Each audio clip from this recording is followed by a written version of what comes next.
Hello, hello, hello. How goes it? How goes it? Good evening, good evening. We're live. So we're going to be getting going here in a little bit. Let's see. Wavy Prince already has a question up. Can you break down Noah's Ark ship story? What was meant? That story was a lie. There's no man bringing all animals on a boat by himself. Yeah, that story's a lie. So yeah, yeah. I mean, you think about it. How can you fit like every animal in the world on one big boat? It don't even make sense. So, but that's not a story that I've like just really delved into at this point. I might at some point, but I haven't delved into it yet. So, Tracy B, hello, how's it going? Good to see you. So, hello, hello. So yeah, but yeah, all of that. When you're trying to make the Bible history, it just the reason it doesn't fit is because it's not history. It's allegories and mythology. So blue sky, hello, hello. So yeah, so a lot of people just man, they just it is what it is. It is what it is. Vo Vibes, daughter of mine, hello, how's it going? Good to have you here. Love JJ's in the house. Hey, hey, hey, Love JJ. How's it going? Colleen Seeley, how you doing? Hello, hello. See, Queen of Destiny, family's in the house. What's going on, Queen of Destiny? How you doing? See, who's that? C Janie. Hello, hello. So how's it going? How's it going? So guys, we're probably going to be for 1 hour today. So we're gonna this is going to uh, be the time that we'll go. So to the top of the next hour is what we'll do. So if there's not a whole lot of questions, then we'll probably cut it short. So Hans, how's it going? Man, you're up late. Hans is way over in the Netherlands. So good to have you here, man. Good to see you. So Sandra, hello. How are you? Eden Ramen, hello. Greetings, greetings. Black Barbie, hello. How are you? Real winner. Dulce Maria, hello, how's it going? And Toya Simpson, Terry Beverly. So Hans says 2 a.m. over there right now. Man, you got some stand power, dude. 2 a.m. I'll be turning over like probably for the third time. For real. All right. Michael Augustine, hello, brother. How you doing? Good to see you. So yeah, I'll be turning over like 2 or 3 times. I'll be done had probably about 3 or 4 dreams by 2 a.m. For real. Renee, how's it going? Good to see you. And Evan Robinson, how are you doing? All right. That's right, love JJ. Let them know. Let them know. Keep putting it up. So I don't always see all those answers. So see all the questions. This screen gets to moving in my eyes. Y'all see my eyes going like this? So the screen gets to moving. So I'm trying to keep up with it all. So yep. Clayton Holmes, what's up, brother? Benny Freeman, what's going on, man? Good to see you. Good to see you. So yeah. So we'll get it going. Jessica Angel Feathers. See, I like those easy names. Jessica Angel Feathers. That's an easy name to say. So some of y'all be getting all these complicated names, be tying my tongue up and stuff, be getting cramps in my tongue trying to say the name. See, like Juju Bing. That's a good easy name. Juju Bing. I like that. Oh, so yeah. So Juju Bing, you just signed up for my course. Awesome. I appreciate you. I appreciate you. You get a lot out of it. If you got questions, just ask in the comments of the questions, and I can get back to you on those. So for real. So yeah. Black Butterfly, how are you? How are you? Omar Richards, hello from the UK. You up late too, Omar. Robert Johnson, what's going on, family? How are you? Let's see. And Sasha Vibes, I guess that's Vibes Productions. Hello, hello. Henry Jones. Henry's always in the comments. What's going on, Henry? Good to see you, man. All right. All right. All right. I know, Love J, those names, man, those names be like, wow. So I'll just be like, okay, let me just try to like get through it. So yeah. Martha, what's going on, Martha? Good to see you. All right. Greetings, empathic starseed. Hello, hello, hello. All right. Guys. We can get going. So again, my name is Reginald Kuakaru, and I'm your host tonight. And so I got my moderators, Love JJ and Vote Vibes, so in the house. So y'all make sure y'all be nice to them, so they'll be nice to you. So it's going to be a positive experience. It always is. So we like to do it that way. Just make it a positive and a lighthearted experience. So the questions might be heavy, but we might answer them kind of light. So, but just have fun with them. So the moderators, they'll. I know Voice, she's very knowledgeable in her own right, so she'll be helping with some of those questions and the stuff in the room as well. And we'll get it going. So any questions tonight? Let's, I guess, start asking. So I don't know everything, guys. So if I don't know something, I'll just say I don't know. And that's just the way I handle it. I mean, I'm a regular guy. I studied a lot. Put things together in a way that because when I was studying this stuff, man, it was frustrating as hell.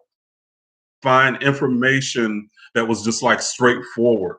So I had to take pieces of stuff, and that's what I've done with my courses and classes. Is I've had to take pieces from here, there, here, over there, and just merge stuff together.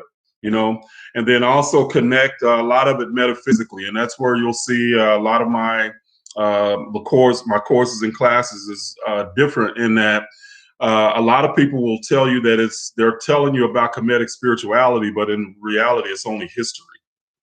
And they're telling you historical facts and stuff, but they're not ever giving you anything that you can use as far as living your life.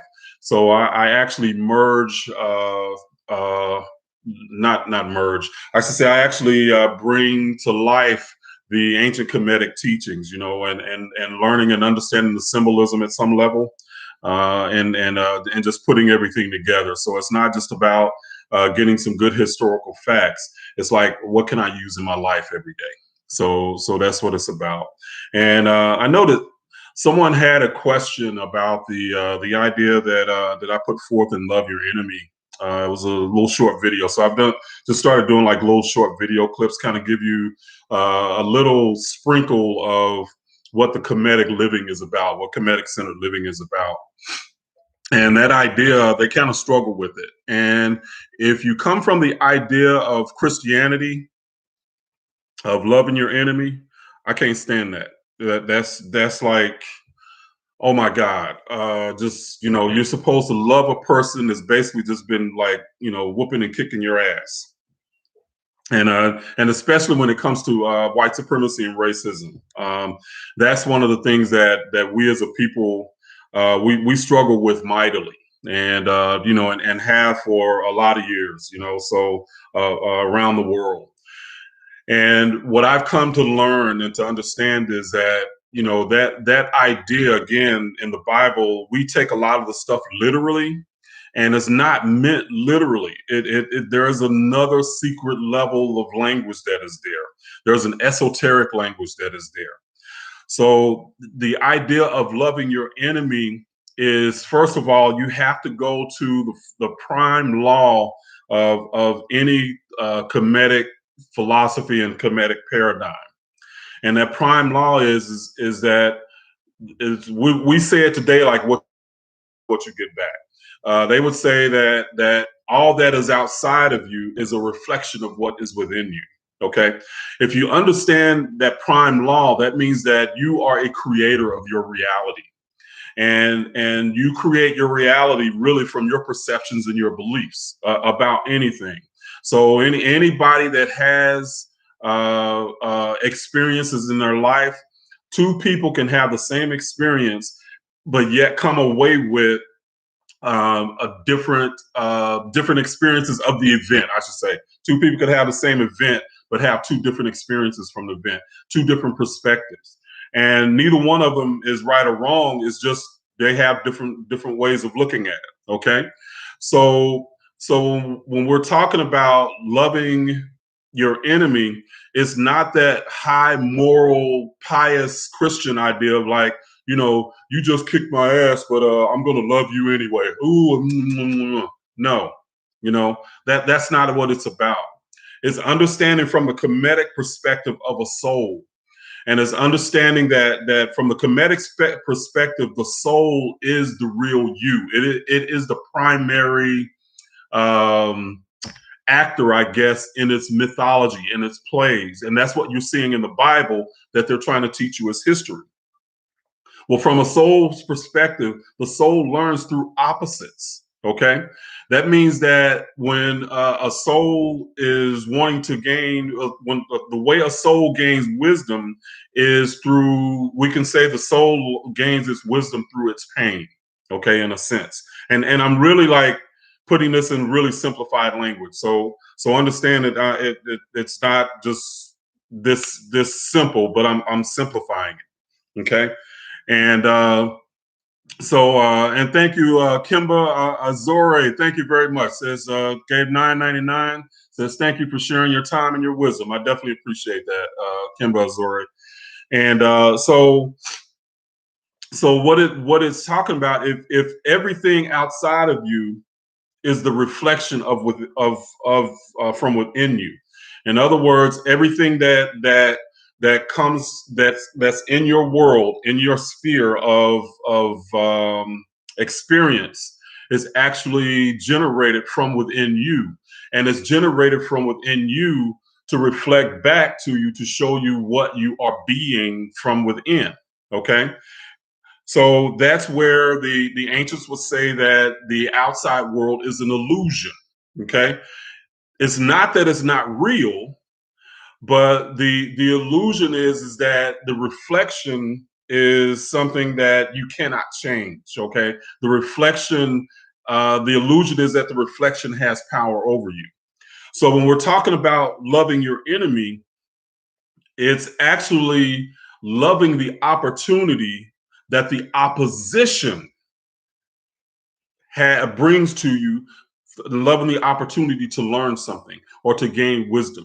Okay, so and it's really not, it really shouldn't be put in the terms of love your enemy, because that puts in like a victim perpetrator mode. And in Christianity, that's huge. I mean, everybody, either they're for you or against you, either they're with you or they're your enemy. And that's such a it allows such victimized mentality about so many things. But in the Kemetic sense, it is the opposition. So, and from a soul's perspective, it's the opposition that is teaching you. Okay, it's the opportunity to learn from that opposition. You love the opportunity to learn from the opposition that is bringing you, because then you have if you're in a movie, it's like any movie, the movie might have a hero. Well, in this movie, you're the hero. You're the hero in your life, and any hero needs an opposition to overcome in order to do something heroic. Okay, and as a soul and having a human experience, you and let's take this as a collective, as Black people, white supremacy and racism. White supremacy and racism is our hurl. It is our opposition, but it's the opposition to teach us many different things. On one level, it's just self-love, because we've been told that that blackness is wrongness in a way. Okay, but you have to overcome that idea and recognize that you are special in your own right, and you should love who you are. Okay, when you overcome that and you can reconcile that, it brings peace within you, because then you're not trying to belong or trying to be accepted by the majority. You're learning to love who you are. Okay. So in that sense, the enemy is not necessarily racism, white supremacy and racism. It's the idea that you are struggling with trying to love who you are. Okay. So in that sense, you love the opportunity to overcome it. Okay. You love the opportunity to overcome that that situation. Okay. So that's what, so love your enemy is not about loving or going up and hugging somebody that's whooping your ass. That's not what it's about. It's about understanding that that enemy on some level is reflecting something back to you that you need to work on. Okay. Does that make sense? So the church idea of loving your enemy, turning the other cheek, hell no. Can't do it, won't do it.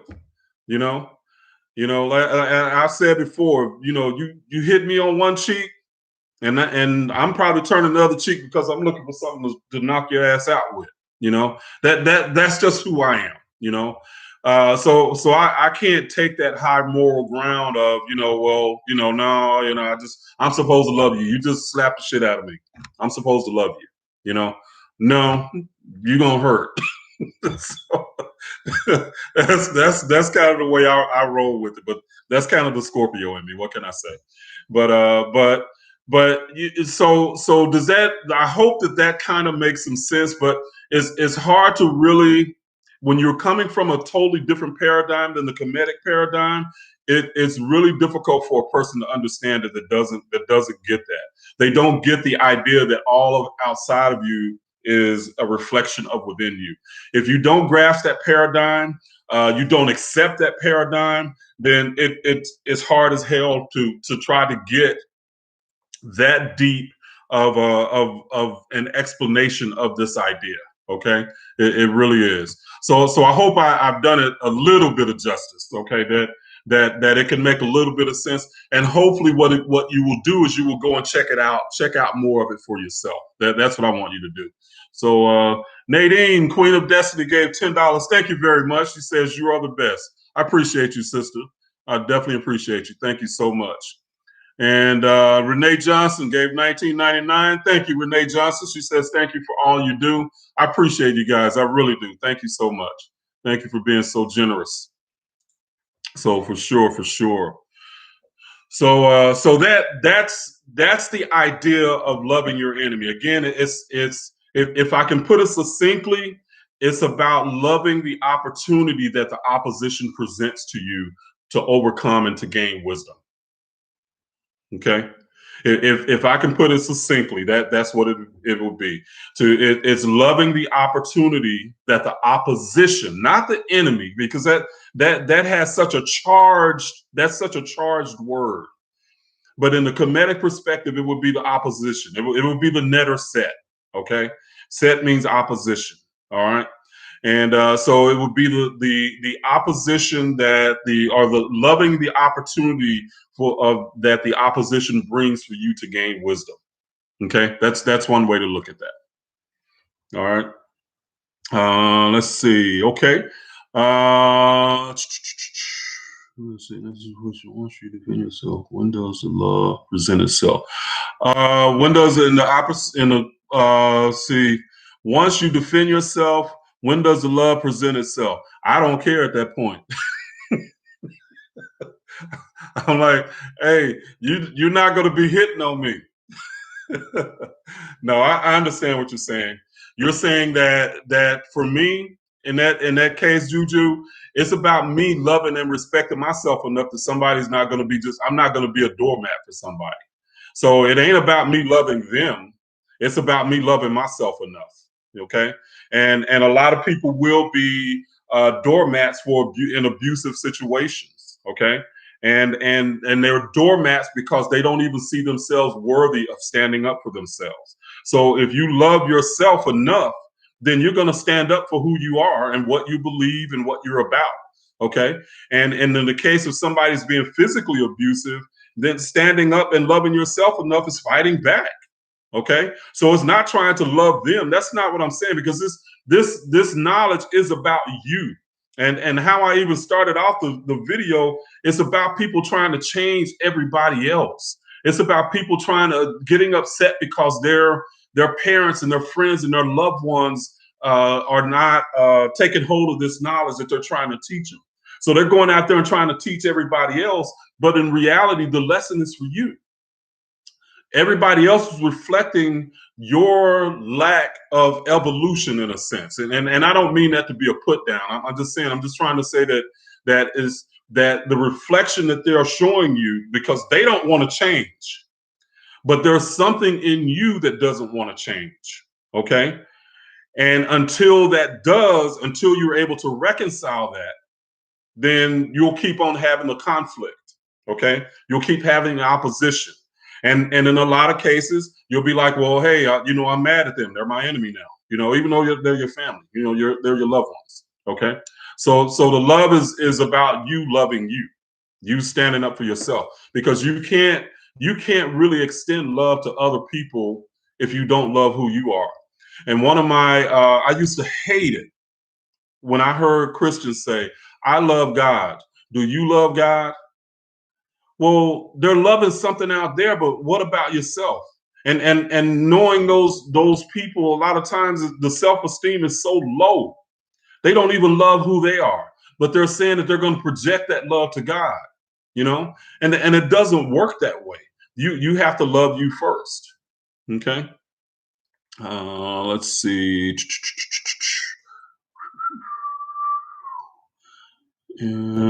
Okay, Juju, say you got it. Okay, I appreciate it. I appreciate that. Good, good, good. Does mean to overcome enemy. Not understanding that question there, Henry. So it says, does mean to overcome enemy. So I'm not sure what you mean there. Right, Nadine. Being a doormat ain't what it's about. I've never been that way. Never been that way. So I've always respected myself enough that nobody's just gonna run over me and just walk over me. That just doesn't happen. You know. Let's see. And Myron Fleming says, how do you disconnect from? Sorry, guys, I got some allergies working here. How do you disconnect from Christianity? What would you suggest? Myron, that's really a broad question, because it's really about disconnecting mentally and psychologically in a lot of ways. And a lot of people think just because they renounce the religion that they're done. But when you're talking about the psychological programming, that's an ongoing process that you really have to look into. And I talk about that a lot in my videos. And I know a lot of people think that I'm attacking Christianity, but in reality, I'm just talking about the contrast. So the contrast of living as a Christian and living and living Kemetic centered lifestyle. And a lot of times the Christian lifestyle, you in the name of being humble, you really have to put yourself down. You have to be self-effacing and I'm nothing without God. I can do nothing without Jesus. I can, I'm a wretch. I'm a born sinner. I fall short. All of these things. I mean, if you think about it really psychologically, get up in the mirror every morning and say those things to yourself, those negative things to yourself. And I want you to see how your day would go. Oh, I'm sorry. That's what they do anyway, don't they? Oh well, never mind. Okay, yeah. But anyway, so saying those negative affirmations, they have an effect, especially, and I look at it through my experience as a Black man in America, and my experience as a in the Black diasporan collective, how those type of negative affirmations have affected us. And then somebody said one time that, how can you say that, because, and I made another video about, how many Black churches how many Black churches are in the poorest neighborhoods. I mean, you look at anywhere in America, and I've heard other people say other places in Africa and other countries, Jamaica, it's the same thing. The Black church, there are a number of Black churches in the Black community. And these communities a lot of times are run down. Okay, they're not built up, and to me, it's the reflection of the collective in that. Okay, the communities are broken. Okay, the communities are just they're not thriving. They're not self-sustaining. Why? Okay, why does that happen? I mean, it can't be that it's just a coincidence. It's happening all around the world. So there has to be some reason to that's happening, and that's where the connection comes in to me. Is that one of the things we do as a people is that we go to church on Sundays and we will argue for our lack. We'll argue and raise up the negativity about ourselves. We'll embrace those type things on a regular basis. Okay, and until that changes as a whole, our communities are not going to be self-sustaining. Okay, and I mean, and there's absolutely positively a connection. Okay, absolutely positively. All right. So let's see. Let me go back up here. Let me look. Let me look. Let me look. Let me look. How you doing? Clayton Holmes says, "Love your enemy to me means to understand them and make sure you're not doing what they're doing." In a sense, Clayton, I hear what you're saying, but then the focus is outside yourself. So you're even someone that you look at as your enemy, there's a lesson to be learned from them in some way, some shape or form for yourself. Okay, on some level. And again, I don't like to couch it in the terms of an enemy. Let's say, and this is something that happened to me just over the years. Okay, and I've been through some things, but just say that I was going on a job interview. Okay, and I didn't just say I didn't get the job interview. Okay. Well, the interviewer at that point was my opposition. Okay. And I remember going on a job interview that was back some years ago with this insurance company. I was an insurance adjuster years ago. And this dude just like, I mean, he looked at me and I mean, when I walked in the door, I already knew I didn't have the job. Okay.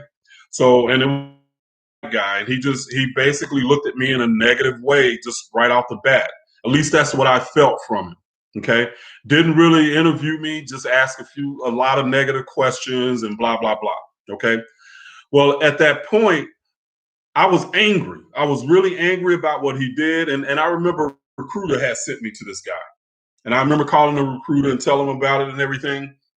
And what I ended up doing was at first I was really mad at him. And I was mad at him because I thought he was being racist. And to this day, I really don't know, but that's what I felt. Okay. But at that point, I made a pledge to myself. I said, you know what? I said, that'll never happen to me again to where I'll go on an interview and I don't get the job, you know? And I started reading books on interviews and I started reading about interview questions. So I did whatever I could do to make sure that situation would never happen to me ever again. And it got to a point to where when I went on an interview, I knew I was going to get the job. 9 times out of 10, if I went on the interview, I knew I was going to get the job. But that's because that opposition pushed me to be better. No matter what his reasoning was, it pushed me to be better. Okay. And so that's what I mean. Instead of, I could have said that guy was my enemy, and I could have just laid down right there and just said, you know what? He didn't like me because I was black. And that would have been the end of it. Like just, I not that I needed to improve my interview skills or anything. He just didn't like me because I was black. You know, he was my enemy, you know? And at that point, I could have been the victim, laid down and done nothing else. But I chose to look at it a different way, that person was not going to be a deterrent to me getting a job ever again or anybody like him. If I had a fair shot, that job was mine when I went in for the interview. Okay. And that's how I look at it. So in that sense, that opposition made me rise. Okay. So that's what I mean. So that's why I don't like to get into the idea of even the enemy, the enemy perpetrator, stuff like that, because there is just such a loaded way of thinking that it really disempowers you. That's the way I look at it. It really disempowers you. But from the Kemetic perspective, looking at it as opposition, it has the possibility of empowering you.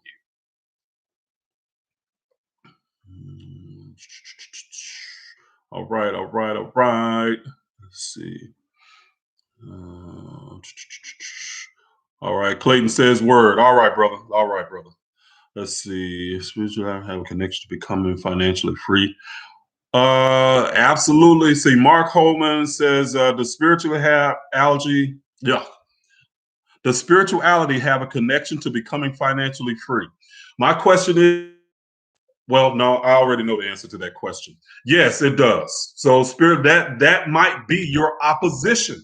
Okay, how do you become financially free? For okay, so do you want to do that as an entrepreneur? Do you want to do that in a job? How do you want to make that happen? So that is your spiritual journey, is trying to become financially free. And again, I know as a Christian, we're taught to want and to desire is a negative. You know, it's words. The scripture says it's easier for a rich man to get into heaven than for a camel to get through the eye of a needle. Okay, something like that. So and as a people, we were taught for 400 years that we should just wait to get our reward in heaven. That's bullshit. Okay. You came here to learn, to love, to live, to experience, and to overcome. You came to raise your consciousness, not to live in squalor, not to be satisfied with living where you living in squalor. And that's not to say that that you can't be satisfied with who you are and what you are in your life right now. I'm not saying that. If you love you enough to know that where you are and what you're doing is enough for you, more power to you. Okay. So I don't want to, because it's I love, yeah. I know people kind of look down their nose at people like that a lot of times, like, well, I don't want to rise up the corporate ladder. Well, yeah, that's not how a person wants to live. They were okay with doing what they were doing, and that should be okay. But yes, being financially free is part of a person's spiritual journey if that's something that they desire. Absolutely, positively. Your desire launches your lessons in a way. Your desire is going to launch your opposition in a way. Okay. Let's see.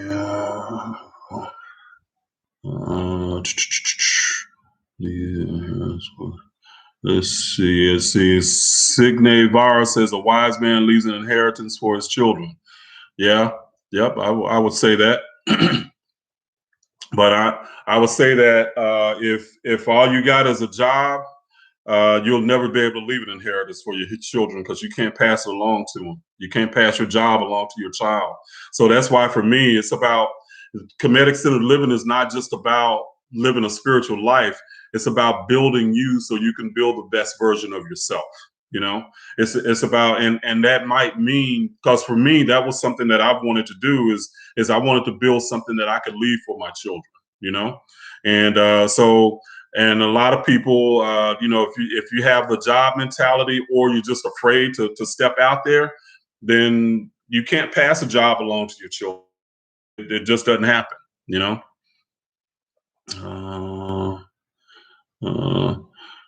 Yes.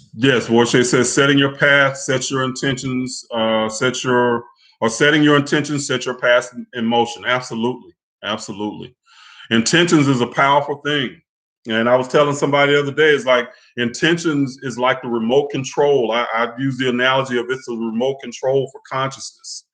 If you want to point it somewhere, you got to set your intention to what you want it to come back or bring back to you, or what you want to experience. So intention is your remote control. If you don't do what you do with intention, that remote control goes all over the place. It's just like, what is the universe is like, okay, what the hell they want me to do for them?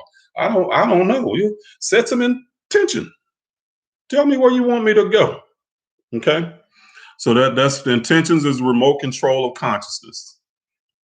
Whoa.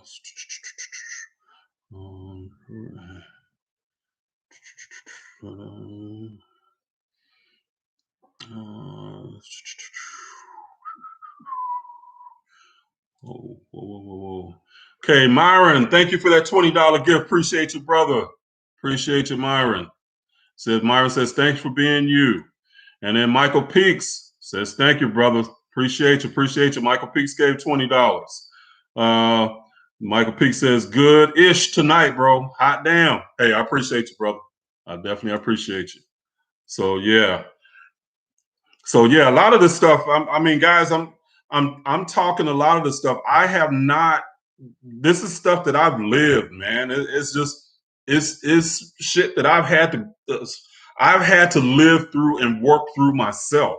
So this is not just theories that I'm just throwing out there. It works for me on some level in my life, all aspects of my life, That doesn't mean I do everything perfect, because I don't. I'm human, And I said, one of my biggest issues is just dealing with relationships and stuff, romantic relationships. That's a struggle for me that I'm working on and diligently and trying to overcome, But a lot of this stuff I've lived through it. I've used it. So that's why I know that it works. I have so much confidence in it that I know that it works. Let's see. And Blue Sky gave $20. Thank you very much, Blue Sky. And Blue Sky says, I've always been a spiritual person, and now that I'm learning more about spirituality, I feel unintentionally disconnected from some folks that makes sense. No, it makes perfect sense, because all of a sudden you're not how can I say, on the same wavelength as them in a way. You're not, you don't speak their language anymore. The things that was important to you are no longer important to you as it was with them when you were in that circle. So yes, there's, and honestly, it's like you're raising your level of vibration, and the people that are not able to meet you there, in a sense, they disappear. And I don't mean that like just magical, like poof, but they're no longer a part of your circle. You no longer see them or connect with them like you used to. They disappear, literally. Okay. So that's it makes perfect sense, Blue Sky, that would happen.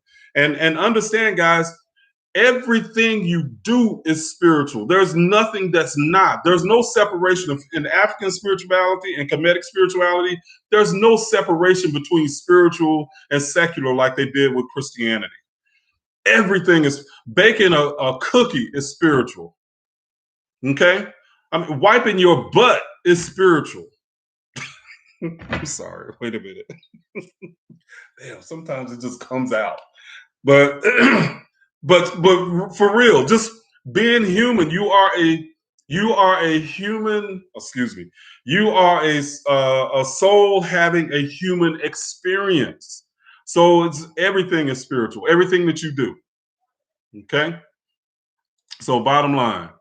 And let's see. This is Money. It says, thank you so much. I've learned so much from you. Thank you, Money. I really appreciate that. Money gave $10. Thank y'all so much, man. Y'all really generous tonight. I really appreciate y'all. Most definitely. Just a great, generous family at KCL. Man, y'all are just it's an awesome group of people. It's always positive here. I love that part of you guys. And y'all always ask some of the greatest questions. I so appreciate that. Most definitely. Let's see. Let me see. Let me go back. I'm going back. Let's see. And oh, Goldie Luffy gave $3. Thank you very much, Goldie. I appreciate that. Most definitely. Most definitely. You're very kind. Let's see. Let's see. Let's see. Hazel Taylor says, "Will we be judged by the scales of my eye?" Oh, I love that question, Hazel. That's a great question. That's a great question. So, understanding that idea, okay, and judgment is we've looked at that idea of judgment from a Christian perspective, and the Christian perspective is BS. The Christian, excuse me, the Christian perspective is that we're going to be judged by how we treat people. If you do the right thing, if you live a righteous life, if you don't smoke, you don't drink, all you're doing is just missing out on some fun, But if you doing all, you just all of this stuff that they're saying you're being judged on. But you gotta look at this from the ancient Kemetic paradigm again, from the perspective of a soul. Okay, and it is what the soul, the scales of my eye is judging the soul, not the human experience. The human experience is how can I say? The human experience is the conduit for the soul to learn what it's supposed to learn. Okay, so what the scales of my eye is judging is before you came, you set out a contract of things that you wanted to learn in the physical world, or the things you wanted to experience so that you could learn as a soul. Okay. So some of those things that you might have wanted to learn was, how is it, or how do I get over not being accepted, loved by other people, or by other races, or whatever that might be. And for Black people, that's one of our because in that collective as Black people at this time, one of our goals that we come here to do is to learn self-love. Okay, and so when you die and you're in your life review, the scales of my eye, did you accomplish what you set out to do before you came? Okay. In other words, if you wanted to learn self-love, did you learn to love yourself while you were on earth?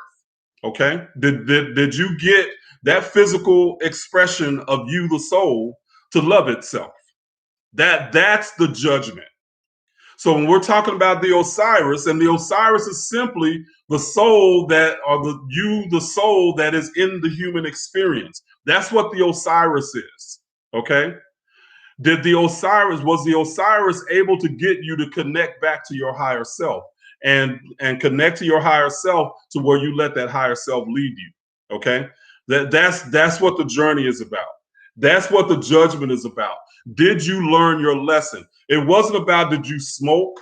It wasn't about, did you drink? Did you dance? Did you wear a dress? Did you wear makeup? Did you all of this kind of stuff that we're supposedly judged on from all these Christian sects? Man, I done heard all kinds of stuff, crazy stuff. Okay, so the judgment is not that. It's, did you learn and gain the experience that you set out to gain? That's what the judgment is. If you did not, guess what? You get a chance to do it again in another life.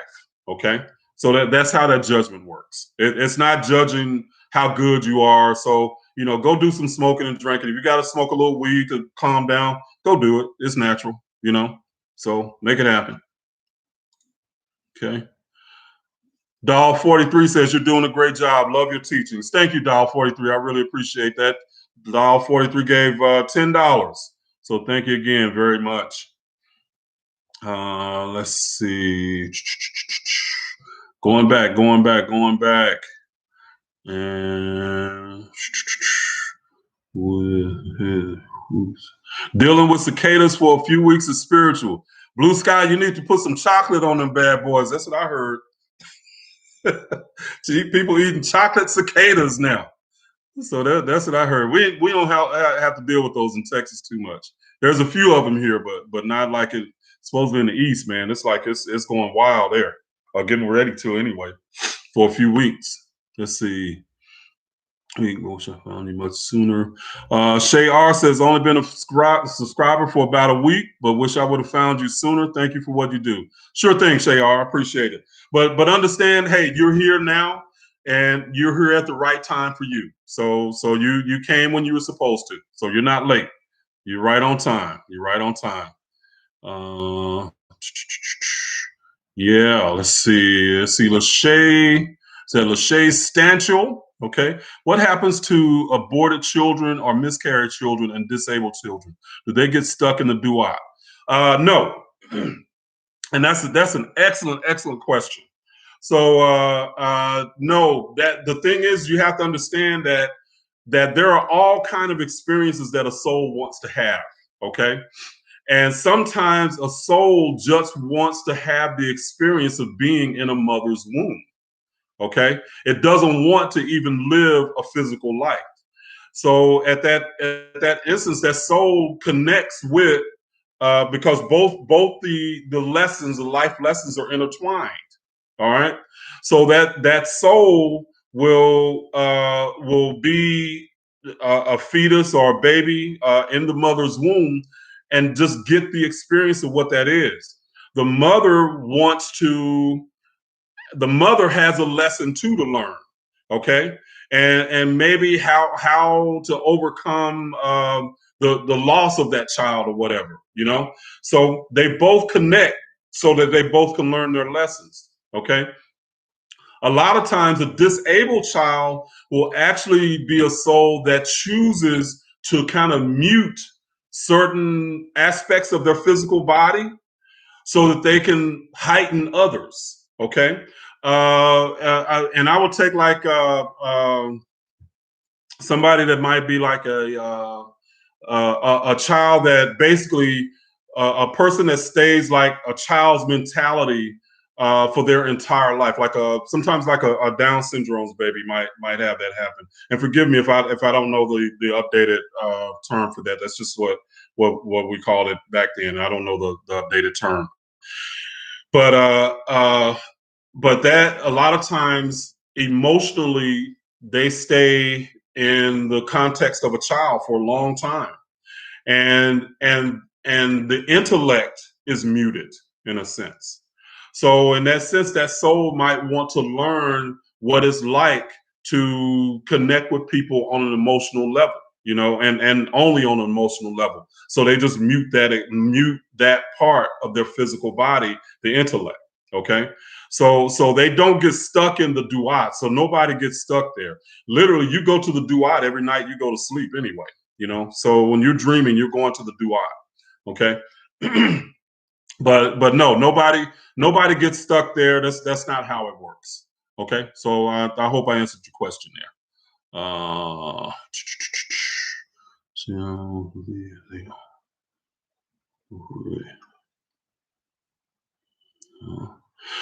Signet Virus says, I believe a child chooses to leave if they don't want the life the parents will create. Uh, well, you usually know ahead of time, Signet Virus, what kind of life, because you choose your parents. So you choose what they can and cannot give you. And again, there might be a contract to where they treat you a certain way that makes you elevate in other ways. So it's hard to say. There's no right or wrong, or there's no how can I say exact way that everything works. There's many different experiences, many different ones. Who created the universe? Yeah. Let's see. Myron Fleming says, "Do you teach of a God who created this universe? This is so new teaching to me." Do you mean like do I teach of a human-like God that created the universe?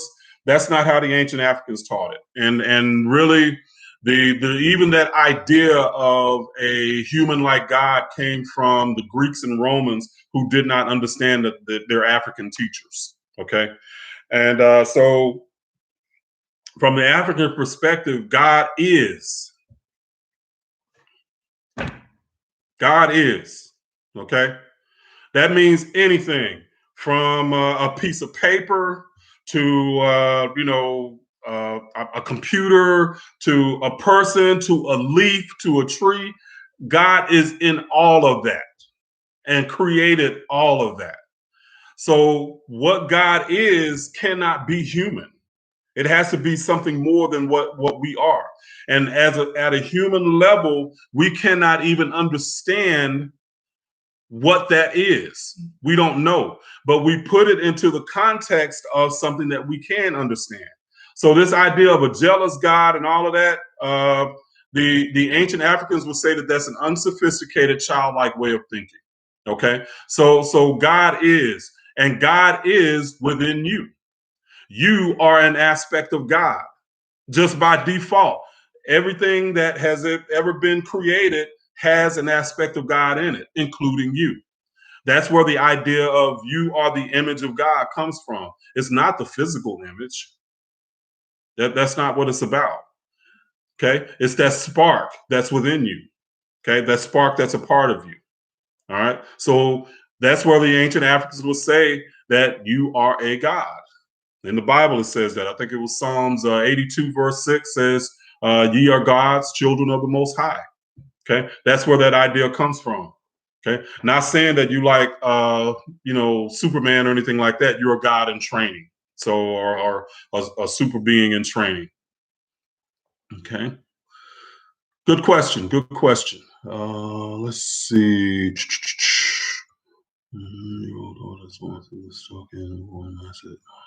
Let's see. R says, yes, this is what my 9-year-old daughter is going through, stuck in a newborn mindset, blind plus epileptic. Makes so much sense when you put it that way. Talk about a test. Yes, absolutely. And it's a test. Y'all are both in a dance, in a sense, with each other, Shayar. So y'all are in a sense, she's teaching you something too. So you're both learning something. She's experiencing something. Y'all are both in a dance to learn and from each other in a way. And a lot of times it's not the lessons that we like logically think. It can be a lot deeper. So it's deep. Do not equal. See, Hugh Figure says finances and reaches do not equal to freedom. Okay. I've been broke. I didn't like it.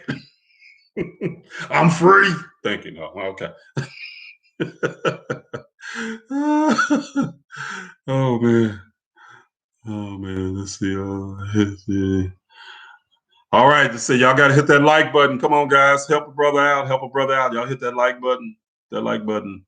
All right. Let's see. Hans, you still up, man? Good grief. Hans is my man. He's my man. Let's see. All right. Hans is in my community. He's a good community builder. So I love Hans. Good man. Good man. Let's see. Can I come back? Yeah. Listen. See, they borrow says, listen, I better not come back and no lifetime broke. I heard that. Shit, I'm tired of that. I learned that lesson a lot of years. Well, not broke, but it was like, man. I mean, I lost everything 2 times. I didn't do it like one time. I had to do it 2 times. Life was like, I'm gonna kick your ass till you get this lesson. So, oh, you didn't like it then? Let me do it to you again. For real. But I think I got it now. I think I understand. Thank you. Thank you. Oh man. Yeah. Yeah, you don't say give us free. For real. Give us free. Oh man. For real, for real. All right. All right. Any more questions out there, guys? Let's see. You don't reach a certain level of consciousness, you're going to be reincarnated back into this beautiful hell. On some level, Clayton Holmes. So he says there's levels to this, and I feel if you don't reach a certain level of consciousness, you're going to be incarnated back into this beautiful hell. So that has to do with the reincarnational cycles, and so that's another aspect of the Osiris. If you don't reconcile the lessons that you came to learn, then yes, you could end up reincarnating back to learn those lessons and to gain that wisdom. Okay, if you don't learn it, then yes, you'll get another chance to learn it again. So Christianity says you're gonna burn forever. Kemetic science says you're gonna learn forever. Okay, so it's just not the same thing, you know. So there's not a punishment. It's the opportunity to gain the wisdom, and it's again those scales in my eye. Did you learn what you came to learn? You know, and another way was, did you live life lighthearted? You know, so there's some other aspects to that ceremony that's in that picture that we see that a lot of people don't really know about, and that's something that I teach in my class. But it's deep, man. It's really deep.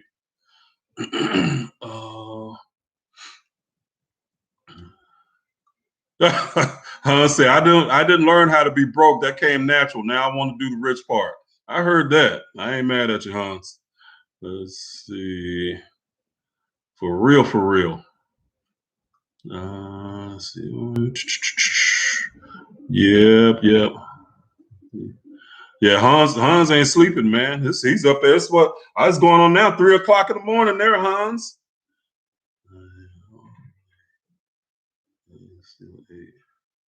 I'm learning too says I don't mind being broke, whether you eat steak or drive red, you still ate. Yeah, I guess. Yeah, true. I like a steak better though. There ain't no lie. A good old ribeye does me well. Let's see. I don't know what you mentioned when you talked about vibrations regarding Kemetic Spirit. Let's see. Dwight Evers says, I want to know what is the source you mentioned. That's just another name for God. So we call it source, universe, so many different names. So rather than just use the idea of or the word God, because from a religious perspective, God has these connotations to it of really a big white dude in the sky. Okay. And so I'll use source, I'll use universe. So that's I'll use those interchangeably. Be a seeker. Essence of Tiare says, will my life path change or as well, or will I always be a seeker? That's up to you. So you decide those things, you know? So you have the power to do that.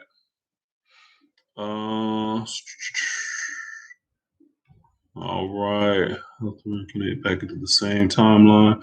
Omar Lilly says, is it possible to reincarnate back into the same timeline? Yes, it actually is. It actually is. And that's actually a lot of times as part of our life review, that if we want to like redo a lesson over or take a second shot at a lesson, you literally can like reinsert yourself back and back in the past in that timeline and then go back over it again. Okay. So that's another aspect that can happen. So definitely. Spirits we can see. So do you believe in ghosts or spirits that we can see? DH asked that. And I mean, I believe it's possible. I've never seen one. I don't think. I don't know. But yeah, I believe it's possible. I said your name right, Essence Tiare. Hey, even a blind squirrel can find a nut every now and then. So hey, all right. Signe Var, this really is. See, to me, this is what spirituality is. It's not trying to like not do something. That's what Christianity became to me, was like it was a not can't do religion. You can't do this, you can't do that. This stuff, all these things that I'm talking about, is the ability of us to explore consciousness. And there's so many avenues that we can explore. It's incredible.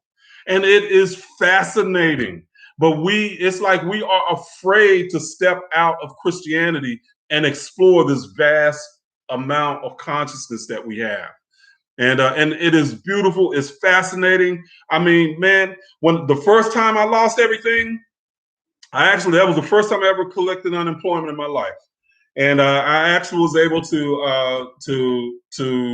and because of the economy had crashed, I was out of work for 18 months. but I was able to study this stuff for 16, 18 hours a day and had a ball doing it. You know, I could have been angry, could have been bitter, all that stuff. But the things that I'm teaching now is that laid the foundation for what I'm teaching now, you know? And just all the stuff that I was learning, man. I mean, it's incredibly fascinating. It's incredibly fascinating. So, all right, all right, all right. All right, guys. Well, we're at the top of the hour, so we're going to stop it here. I've enjoyed you guys again tonight. As always, y'all always ask some great questions. I appreciate you being here. Everybody that gave, thank you so much. I appreciate it again. My two moderators, Voice Shay and Love JJ, thank you guys so much. I really appreciate you. Appreciate what you do. So you make it all worthwhile. So thank you guys, and thank you guys all for being here. All right, y'all have a wonderful night, and we'll do it again next week. Okay, so next Wednesday. All right, y'all have a great night.